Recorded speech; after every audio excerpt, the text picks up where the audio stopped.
Prophet ﷺ said that when the prophets die, the earth doesn't eat their body. Okay. Because the earth doesn't eat their body, does it mean they're living? Or this is just a miracle from Allah? Point number one. Point number two, if Rasulullah ﷺ was not dead, then the Sahaba committed a grave crime by burying a man alive. Isn't it? If he wasn't dead, then what did they do in burying him? This is nonsense. This is error. Clear error. The point is that Rasulullah ﷺ is dead. आखिरत में आज की तारीख में हम मोहम्मद सल्लल्लाहु अलैहि वसल्लम से भी नहीं मांग सकते, बाकी लोग को तो छोड़ो, संत और बाकी बाबा लोग को छोड़ो, मोहम्मद सल्लल्लाहु अलैहि वसल्लम को भी मानना हमारे लिए हराम है। जो शख्स मर चुका है हम उन्हें वफात पा चुके हैं। वाह, आपका क्या ख्याल है आला हजरत? जिंदा है तो आप तो सहाबी हो गए, फिर जाइए मुलाकात करके आ जाइए। औज़ु बिल्लाह, ये भी समझाना पड़ेगा। अगर कोई ये अकीदा रखे कि हुजूर मरे नहीं बल्कि जिंदा है, तो ऐसे आदमी का क्या, ऐसा आदमी काफिर है। जो ये अकीदा रखे कि अल्लाह के नबी मरे नहीं जिंदा हैं, ऐसा आदमी काफिर है, सहाबा के ऊपर तोहमत लगाने वाला है। अबू बकर ने जनाजा पढ़ी, खबर खोदी गई, नबी को दफन किया गया, क्या सहाबा जिंदा अपने नबी को दफन करते? इसको भी पूछो, तू सो जा चारपाई पर, कल सो जा चारपाई पर और मैं कब्र खोदूं या खुदवाऊं, और ये हो तुझे पता हो तुझे दफन करूं, देखूं तुझे कैसा लगेगा। है भाई कि नहीं भाई? जो लोग कहते हैं नबी जिंदा हैं, उनसे कहो मौलवी साहब चलो चारपाई पे सो, कफन उफन पिनाते हैं हम तुमको। कफन गंदा हो जाएगा, याद रखना। 1000 वजू बनाओगे, उसकी तो हालत खराब हो जाएगी। अल्लाह के नबी के बारे में ये जुमले कहना बहुत आसान है, लेकिन जरा अपने भी गिरेबानों में मुंह डाल करके सोचो। अल्लाह के नबी जिंदा हों और सहाबा आपको नहलाएं, कपड़े कफन पिन्हाएं, खबर खोदें, अल्लाह के नबी जिंदा हों। औज़ु बिल्लाह, क्या सोच रहे हो तुम कहना क्या चाहते हो? समझ आ रही कि नहीं आ रही यारो? फिर इसको बोलो तू भी ऐसा लेट जा, हम तुझे बताते हैं। कुफ्र है ये सरासर।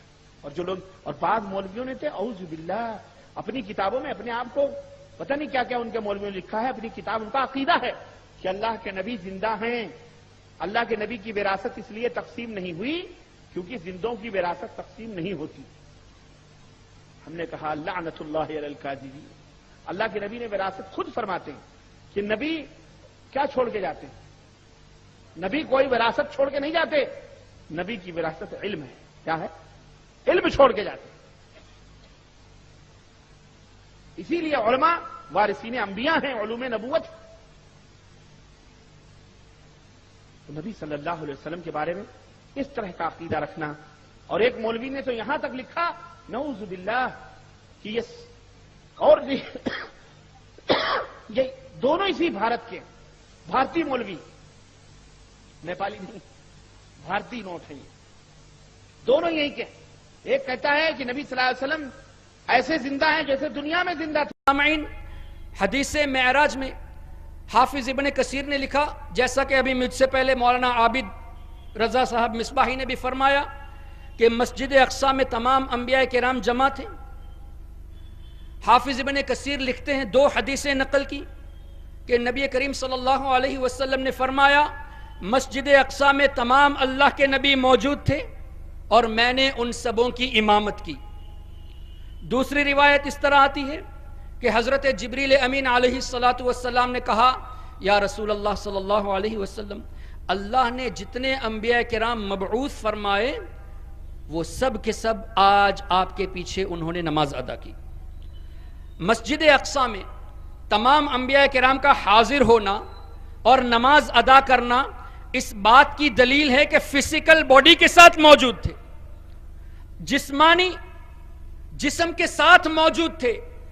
अगर कोई ये कहे कि रूहानी तौर पे मौजूद थे तो नमाज अदा करना इमामत के साथ कहां से पाया जाता?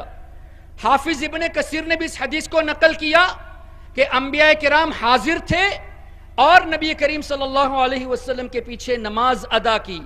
تو تمہاری امام کے کتاب سے یہ ثابت ہوا کہ انبیاء کرام اپنی جسموں کے ساتھ قبروں میں حیات بھی ہیں, جہاں چاہے جا بھی سکتے ہیں.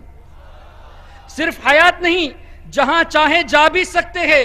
یہی وجہ ہے کہ مسجد اقصی میں تمام کے تمام حاضر تھے اور نبی کریم صلی اللہ تعالی علیہ وسلم کے پیچھے نماز ادا کی. یہ بات اگر عوام کے سامنے آ جائے تو ان کی چوری پکڑی جائے گی.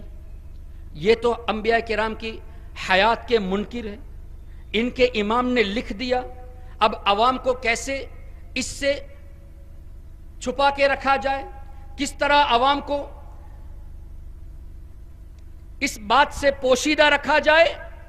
آج کا دور انگلش میڈیم کا دور ہے, اور آج کوئی میری بات کو برا نہیں ماننا, آج ہمارا نوجوان گوگل سرچ میں جاتا ہے, ٹائپ کر لیا ایک سوال, جو بھی جواب آیا قبول کر لیا.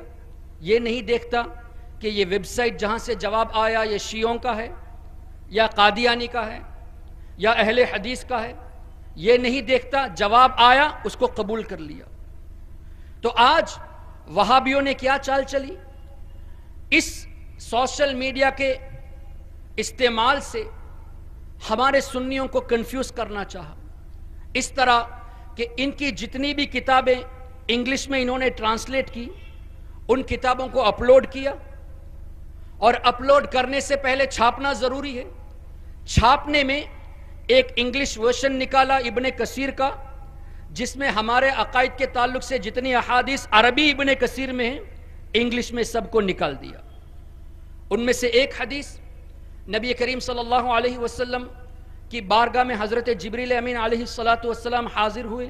سیدہ عائشہ صدیقہ روایت فرماتی ہے کہ حضرت جبریل امین نے فرمایا, یا رسول اللہ صلی اللہ علیہ وسلم, قلبت مشارق الارض ومغاربها لم اجد رجلا افضل من محمد صلی اللہ علیہ وسلم کما قال. یا رسول اللہ صلی اللہ علیہ وسلم, میں نے مشرق اور مغرب تمام چھان ڈالے. I have combed the east and west, but یا رسول اللہ, I never found a person better than you. آپ سے بہتر میں نے کسی کو نہ پایا. اسی کا ترجمہ اعلیٰ حضرت امام اہل سنت مجدد دین و ملت نے یوں فرمایا, یہی بولے سدرہ والے, چمنے جہاں کے تھالے, سبھی میں نے چھان ڈالے, تیرے پائے کا نہ پایا, اس لیے نہ پایا کہ یا رسول اللہ تجھے یک نے یک بنایا, تجھے یک نے یک بنایا. اسی حدیث کا ترجمہ اعلیٰ حضرت نے پیش کیا. یہ حدیث بھی ابن کثیر میں لکھی ہوئی ہے, لیکن انگلش ورژن میں اس حدیث